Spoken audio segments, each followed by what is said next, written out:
On one warm and unsuspecting day of July in 1860, a schooner named Clotilda, with the Captain William Foster and 110 African slaves on board, arrived in Mobile Bay, Alabama.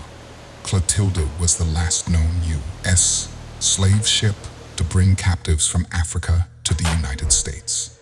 Among more than 100 enslaved African people, there was also Cudjoe, sometimes spelled as Cudjoe, Kazula, or Kasula. Lewis, the last known survivor of the Atlantic slave trade between Africa and the United States, was born around 1840 into the Yoruba tribe in the Bant region, which today belongs to the West African country of Benin. His father's name was Oluwal, or Oluwo, and his mother's Fonlalu. Kasula had 5 siblings and 12 half-siblings, who were the children of his father's other 2 wives. Mobile Bay and wreckage of slave ship Clotilda are pictured above. Before we continue, make sure to subscribe, hit the like button, and click the notification bell for more amazing stories. In the spring of 1860, when Cudjoe was only 19 years old, he was taken as a prisoner by the army of the Kingdom of Dahomey. After the Dahomean tribe captured him, Cudjoe was taken to the coast. There, he and more than 100 other men and women were sold into slavery and crammed onto the Clotilda, the last slave ship to reach the shores of the continental United States. The captives were brought to Mobile Bay, Alabama. The international slave trade was not legal at that time already for more than 50 years.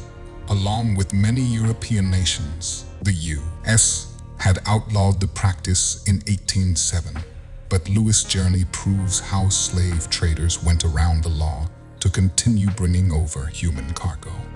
However, to avoid detection of the authorities, the captors of the slaves snuck them into Alabama at dark hours and made them hide in the swamp for several days. To get rid of any hard evidence, they put the 86-foot Clotilda on fire on the banks of Mobile Tensas Delta. Ship's remains are believed to be uncovered in January 2018.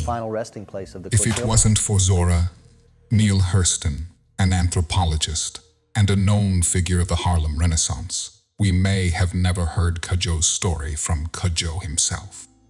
Some 60 years after the abolition of slavery, she made an amazing discovery and located the last surviving captive Cudjoe of the last slave ship to bring African slaves to the United States. Zora went on to conduct numerous interviews with Cudjoe, but struggled to get them published. One of the main reasons for rejection was that Zora refused to alter Cudjoe's words for them to fit into the frames of the standard American English. At that time, her anthropological interviews were often seen as controversial due to the use of vernacular dialogue.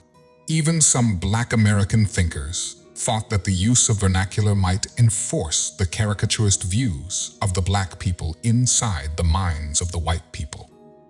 Zora wasn't the one to back down, and the book with interviews with Cudjoe was only published on May 2018, and it was named Barracoon, the story of the last Black cargo. Zora's book tells the story of Cudjoe Lewis and his life. The heartbreaking narrative provides a first-hand look at the trauma enforced by the slavery.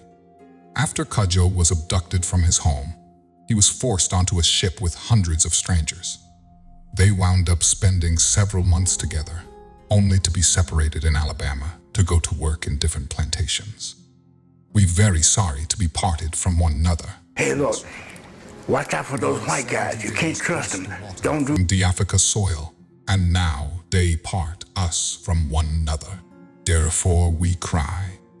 He was dark-skinned, the guy so who did heavy it. look like we can't stand it. Akaniki. I think maybe I die in my sleep when I dream about my mama. Cudjoe also describes what it was like to arrive on a plantation where no one could speak his language and explain to where he was. What was going on? What was he ought to do?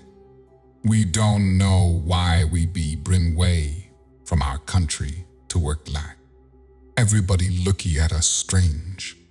We want to talk with the other colored folkses, but they don't know what we say.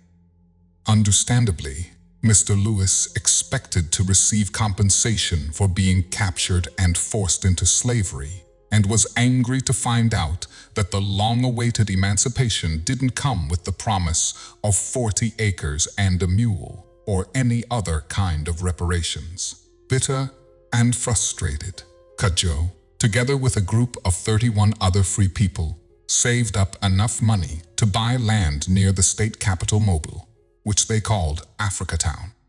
Today, the monument of Cudjoe Lewis proudly stands in Africatown, Mobile, Alabama, reminding of the struggles its people endured. It was sculpted back in 2016 by April Tara Livingston and is located in front of the Union Missionary Baptist Church, binding bonds through beautiful tales. Thank you for watching.